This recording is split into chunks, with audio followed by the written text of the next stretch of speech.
I just saw The Little Mermaid. Was it any good? How many butter pumps will it get? Let's find out. My baby likes butter.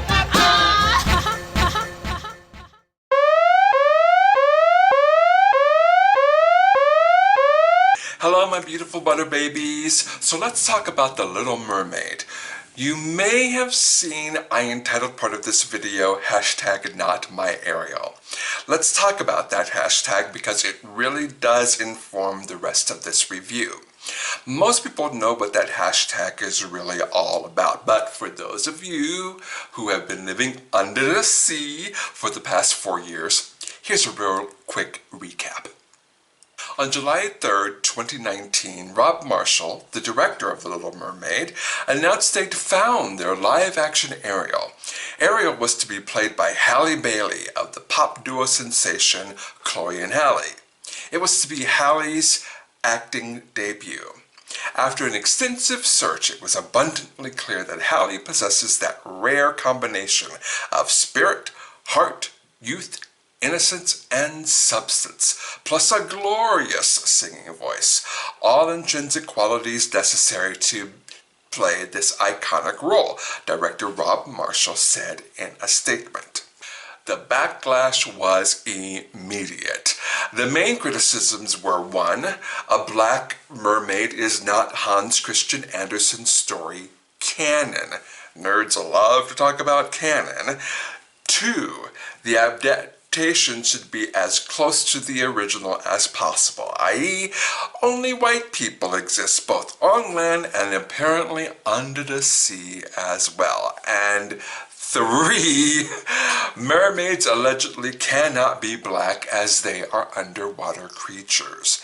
The hashtag #NotMyAriel quickly expanded and continues to be a rallying cry for racists throughout social media. Calls for boycotting this movie because of its apparent wokeness were splashed all across the internet by racists hiding behind historical accuracy. "You're ruining my childhood," was another bombastic refrain for racists hiding behind childhood nostalgia. "It's the ginger erasure for me," came another cry from racist redheads who were feeling underrepresented in media. And you know what, butter babies? Oh yes, honey, I agree with them.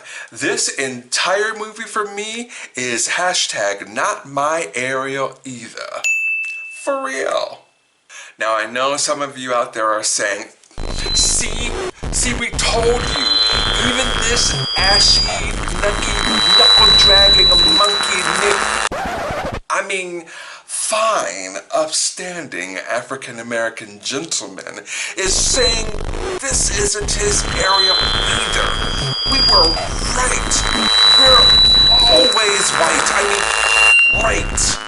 But there's probably more of you out there who are thinking, oh, what the hell? Let me explain. First of all, let's get this out of the way real quick. If you agree with that #NotMyAriel for any of the already mentioned reasons, you're a racist.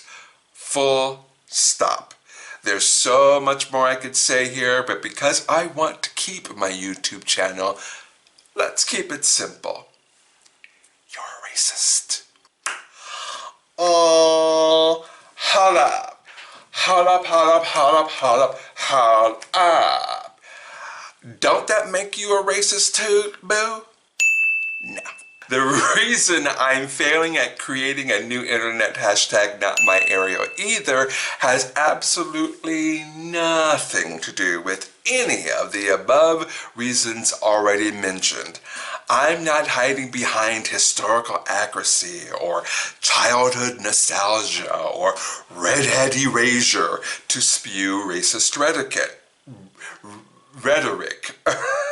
Trust and believe, I'm not out here doing a bad Uncle Ruckus impression, but I stand behind my flop hashtag.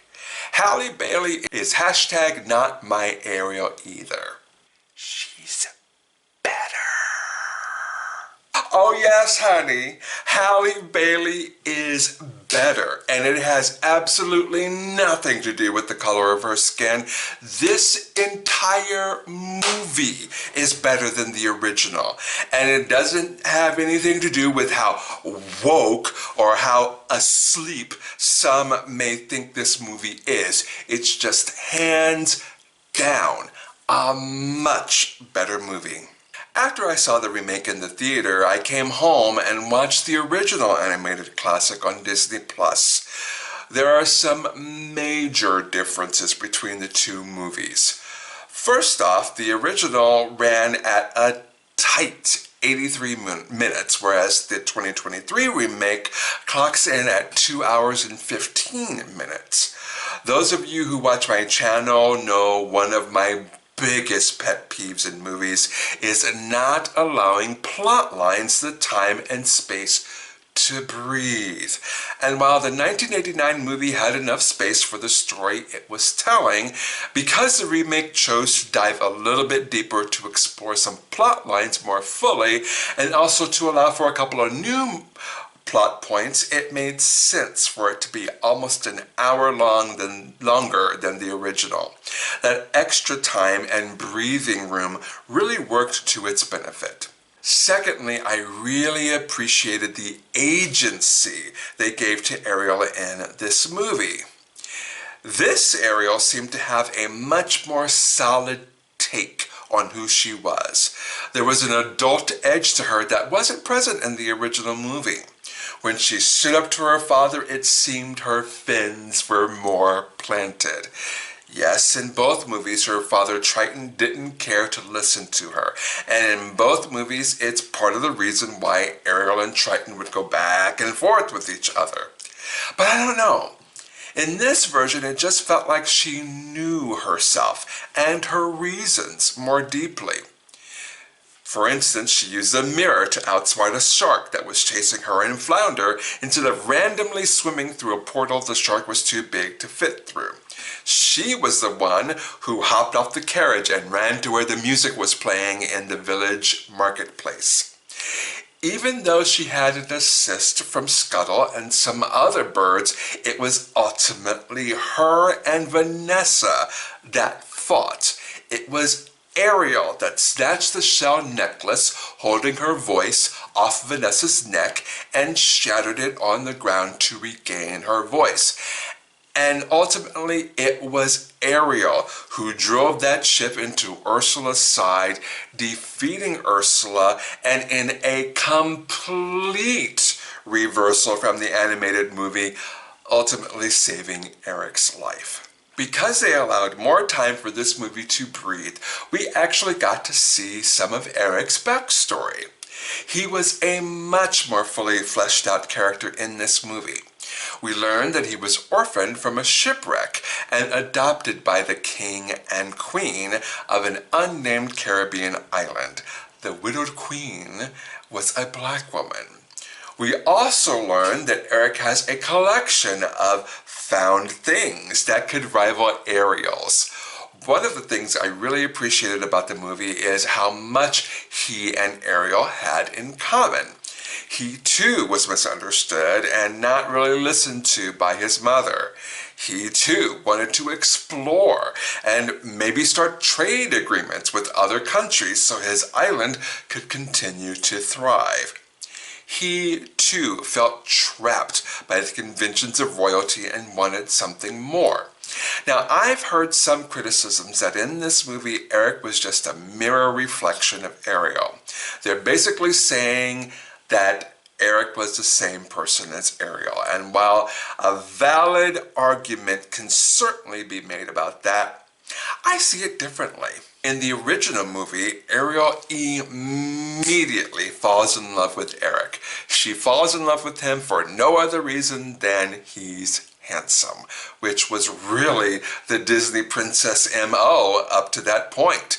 The only qualification for a princess to fall in love with someone was 1, he had to be a man, 2, he had to be handsome, and 3, he had to save her. Eric in the animated movie checked off all those boxes because That's all it took for a Disney princess back in the day. In the remake, Ariel doesn't immediately fall in love with him. It takes a while. They get to know each other. Even though Ariel can't talk, she does her best to communicate with him. And in that complicated communication, they find that they have a lot in common, and they like spending time with each other. The whole kiss the girl sequence is bookended by Eric talking to her and Ariel gesturing back. That's how he's able to eventually guess her name, because they were talking about star constellations and she pointed to Aries. So yes, they have aspects that actually do mirror each other, but I would argue it's not that they mirror each other that pulls them together, it's that they spend time with each other getting to know each other. It's important to note that even though this movie is different in a lot of significant ways, all the iconic moments from the original movie are still here. It's almost as if Disney gave the note to Rob that these are the significant nostalgia moments that need to appear in the final cut of the movie. So Rob inserted all the moments we know and love into his movie. And he does it in a way that feels organic and not at all shoved in to check a box and get that daggone mouse off his back.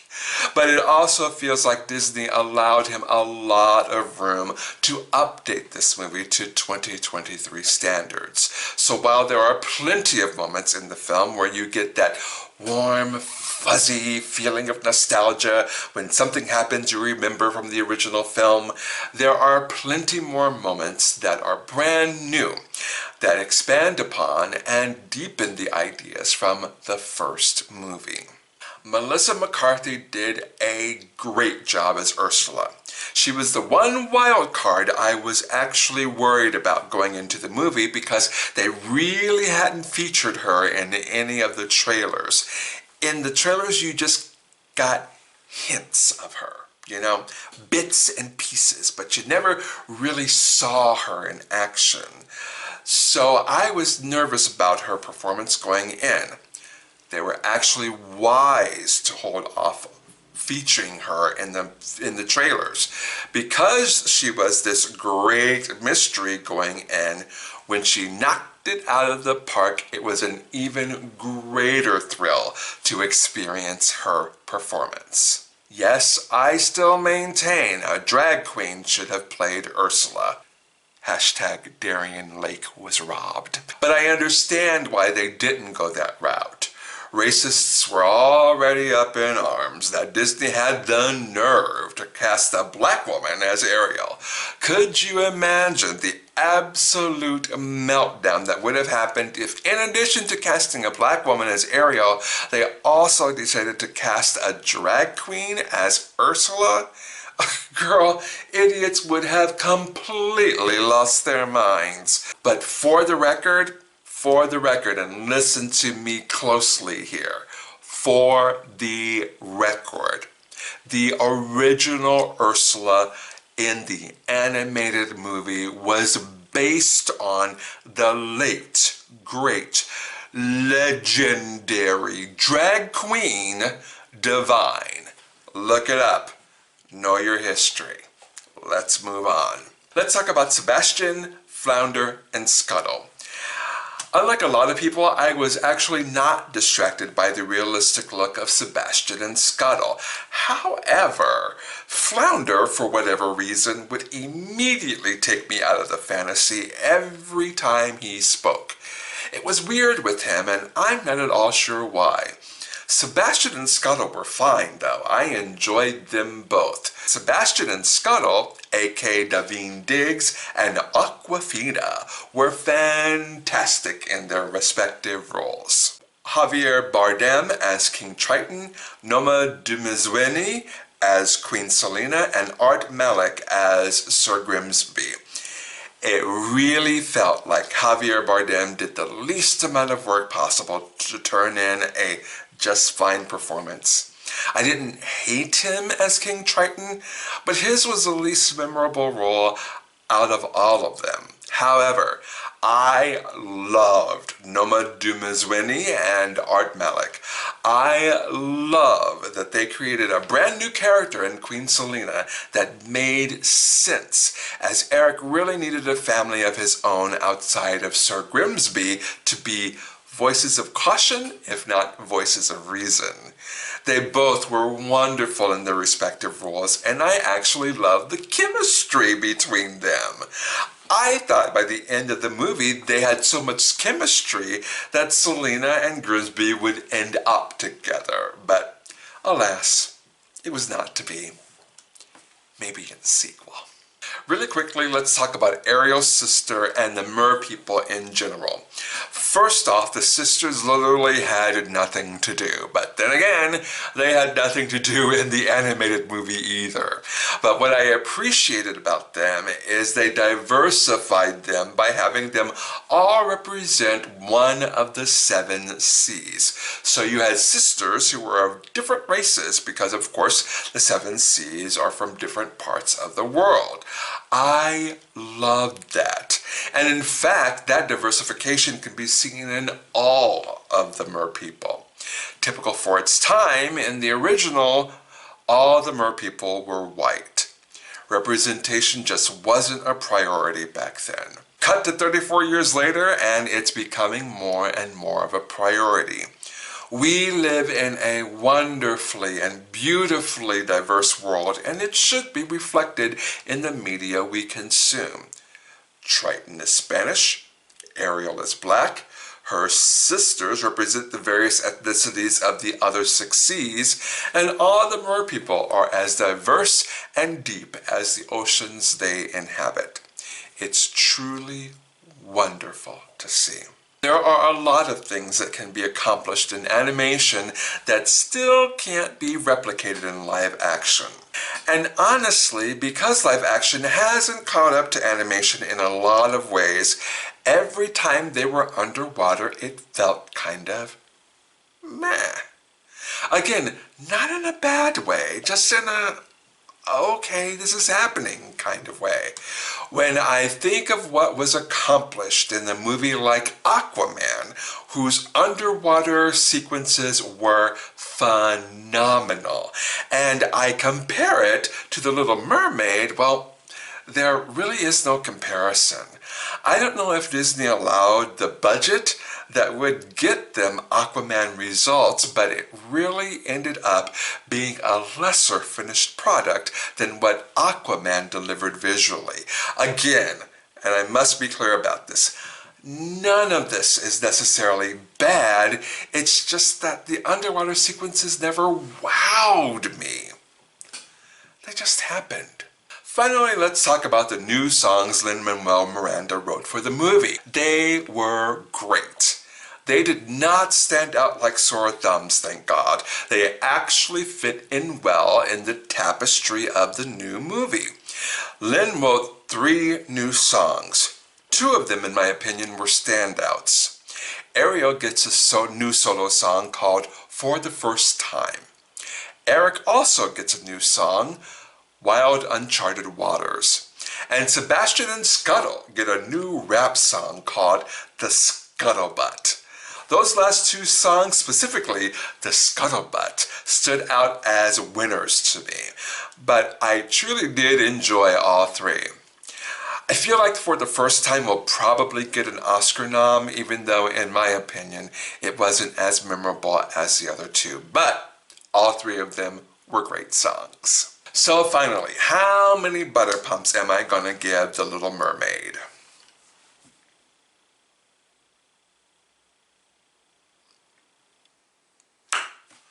4. That's right, 4 butter pumps. And the only reason it's not getting 5 is because, as I said, the underwater sequences, which take up a good portion of the movie, never wowed me. They were fine. They did the job and moved the story right on along, but I really wanted to be wowed. Unfortunately, I never was, and that's why I knocked off a butter pump. That being said, this movie is phenomenal. It is without a doubt the best live-action Disney princess movie ever made. This movie sets the bar for all Disney princess movies that will follow it. Do yourself a favor and run or swim and go see this movie. So now I turn it over to you, my beautiful butter babies. Have you seen The Little Mermaid? If so, what did you think? How many butter pumps would you give it? Sound off down below in the comments. I want to hear all about it. Thank you so much for watching and subscribing, my butter babies, and I will see you in the next one. Bye.